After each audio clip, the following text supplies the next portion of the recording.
अपन को रिफाइंड तेल मिल रहे हैं वो एक्सट्रैक्ट कैसे किए जाते हैं। तो रिफाइंड तेल को रिफाइन करने की जो प्रक्रिया है वो बहुत ही ज़्यादा हार्मफुल है। कोई भी कंपनी अपनी कॉस्ट को मिनिमाइज करने के लिए ऑयल को एक्सट्रैक्ट करने के लिए बहुत हाई टेम्परेचर के ऊपर तेल निकालती है। 200 डिग्री के ऊपर उस तेल को गर्म किया जाता है और जब वो उस तेल को गर्म करते हैं उस तेल की खली से तेल को अलग करने के लिए उसमें से हेक्सेन गैस पास करते हैं। हेक्सेन बेसिकली एक केमिकल है और बहुत ही हेक्सेन क्या है, पेट्रोलियम का बाई प्रोडक्ट है।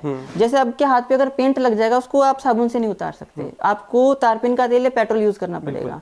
तो सेम हेक्सेन क्या करेगी, तेल को अलग कर देगी खली से, तो आउटपुट ज्यादा आएगा। लेकिन हेक्सेन की जो ये प्रोसेस है बहुत स्लो होती है, तो एज ए कैटलिस्ट उसके अंदर वो निकल मिलाते हैं। निकल क्या करता है, निकल कार्सिनोजेनिक है, मतलब कैंसर कॉज करता है। तो ये सब करने के बाद में जब हाई टेम्परेचर पर तेल निकल रहा है तो इतनी दुर्गंध आती है उस प्लेस पे जब वो तेल निकल रहा है कि आप उस फैक्ट्री में खड़े नहीं हो सकते। तो उसको उस प्यूट्रिड स्मेल को, उस दुर्गंध को मिटाने के लिए उसका डीऑडराइजेशन करते हैं तेल का, उसमें से वो स्मेल हटाते हैं। जब वो स्मेल हटाने के बाद में उस तेल की शेल्फ लाइफ इंक्रीज करने के लिए उस तेल का वो स्टेबलाइजेशन करते हैं कि अब अगले 2 साल तक ये तेल खराब नहीं हो। तो ये सारी की सारी प्रोसेस केमिकली बेस्ड हैं। और अगर कोई भी प्रोडक्ट जिसकी शेल्फ लाइफ ज़्यादा है वो आपके खुद की शेल्फ लाइफ कम कर रही है, आपकी लाइफ कम कर रही है, क्योंकि वो तेल ऑलरेडी डेड है, उसमें कुछ बचा नहीं इतना ट्रीट होने के बावजूद। जो ऑर्गेनिक कच्चे खाने का तेल है वो लाइव होता है, उसमें जैविक तत्व होता है, वो 8 महीने बाद खराब होना शुरू हो जाएगा।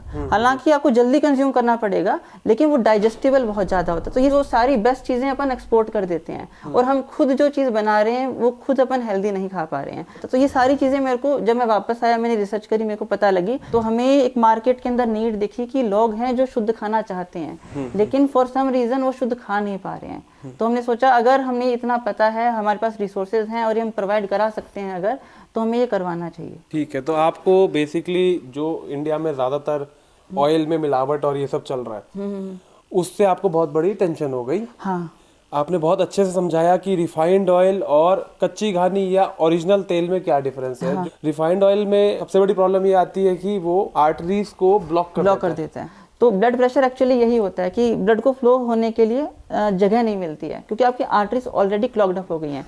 और एक बहुत अच्छा तरीका है ऑयल की क्वालिटी पता करने का कि जिस जगह पे आप कुकिंग कर रहे हैं, लेट्स से आपके किचन में जो टाइल हैं, क्या उसके ऊपर जो तेल के छींटे लगते हैं उसको उतारना आसान है।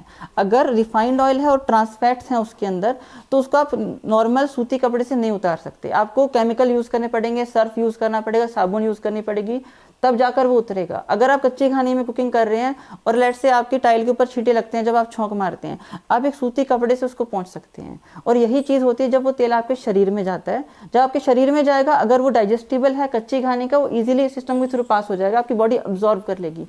अगर वो रिफाइंड ऑयल है, उसकी बॉडी उसको अब्जॉर्व नहीं कर पाएगी और उसके डिपॉजिट्स आपकी बॉडी में धीरे धीरे जमा होने शुरू हो जाएंगे।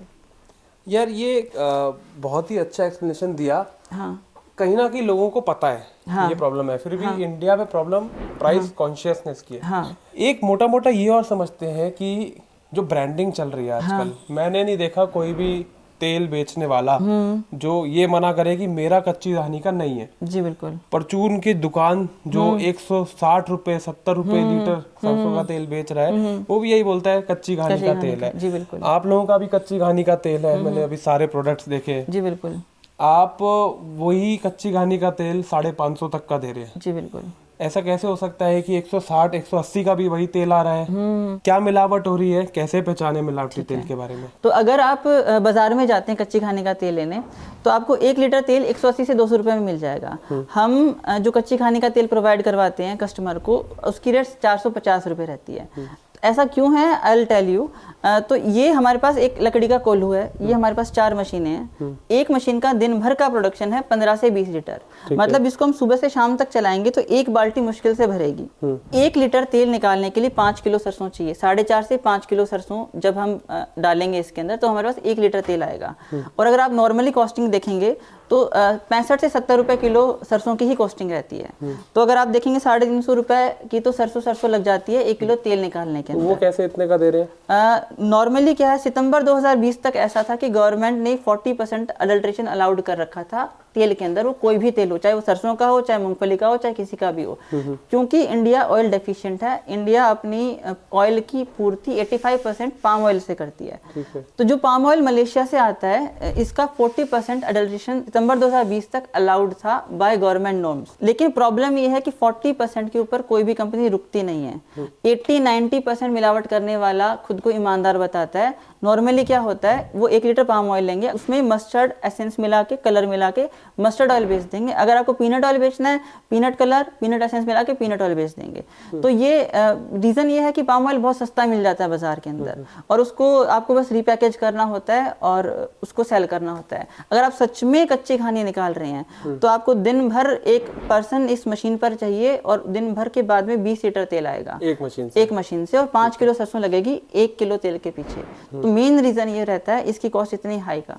तो एक तो मुझे ये चीज समझ में आई कि जो पाम ऑयल है, पाम ऑयल ये चाइना से, वियतनाम से भयंकर इंपोर्ट हो रहा है, और उसके लिए गवर्नमेंट ये एक्सप्लेनेशन दे रही है कि इंडिया में तेल की, दलहन की प्रोडक्शन बहुत कम है।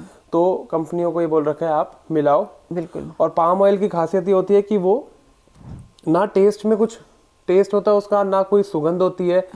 उसको आप जिस चीज में डाल दोगे वैसे ही सुगंध ले लेगा। और उसमें तो आजकल लोग एसेंस डाल रहे हैं। और वैसे भी जो नई जनरेशन है उनको सरसों के तेल की खुशबू बदबू ही लगती है। बिल्कुल। तो मार्केट एक्सेप्टेंस भी ज्यादा है उन प्रोडक्ट्स के तहत जिनमें खुशबू इतनी नहीं है। समझने वाली बात यह है कि ओरिजिनल चीज 300 रुपए 400 रुपए लीटर से नीचे नहीं मिल सकती, ब्रांडिंग वगैरह अगर जोड़ ले तो।